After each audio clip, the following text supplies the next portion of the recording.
Hello, my name is Andrea. In this class, we're going to discuss different forms of therapy. This lesson is divided into three parts. In part one, we'll talk about radiotherapy and chemotherapy. In part two, we'll describe a day in the life of a physiotherapist.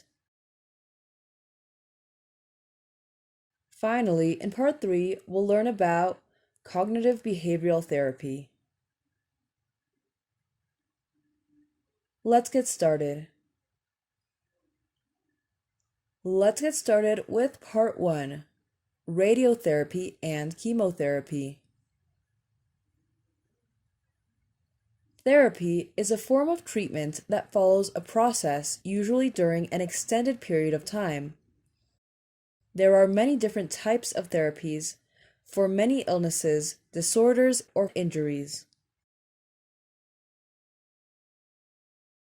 Radiotherapy is the use of radiation in controlled doses to treat cancers. It works by damaging the DNA of malignant cells. Radiotherapy may be used as curative treatment, for example, to shrink tumors, as adjuvant treatment alongside or following chemotherapy, treatment with anti-cancer drugs, in lower doses, as palliative treatment to reduce pain and other symptoms of cancer or disease, but not as a cure. A radiologist determines the dose and the exact target for the radiation beams.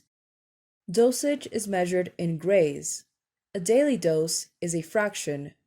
Radiotherapy can also be delivered internally by radioactive implants, such as needles, or by liquids such as strontium for some bone cancers.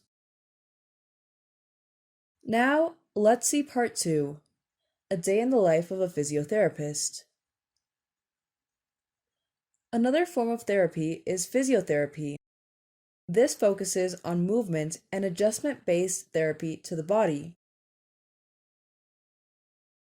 Here, we'll read about what a physiotherapist's daily job consists of. Sam is a hospital physiotherapist. She works mainly with patients who have conditions or injuries affecting the lower extremities, such as fractures, torn ligaments, and cartilage tears.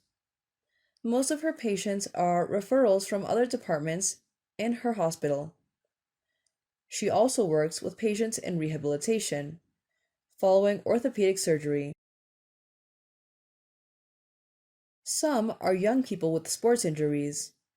Others are elderly people who have had hip replacements. Among her therapies are manipulation, massage, and exercise to keep the joints mobile and to strengthen muscles. Rehabilitating some patients means helping them to walk again using crutches or Zimmer frames. Finally, let's move on to part three, cognitive behavioral therapy. There are also many different types of therapy directed to mental health. Cognitive behavioral therapy, CBT, is one of the talking therapies for mental health conditions.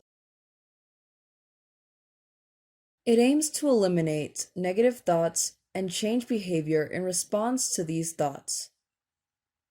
It can help with anxiety, panic attacks, depressive disorders, post-traumatic stress disorder, and chronic fatigue. Therapy can be provided in face-to-face sessions with a therapist, but delivery by computer can also be effective. It is more effective than counseling for some and can provide long-term protection against relapse or return of symptoms after improvement. However, patients must be committed to solving their problems and prepared to work on them between sessions. That would be all for today's lesson. I hope you enjoyed this class. See you in the next lesson.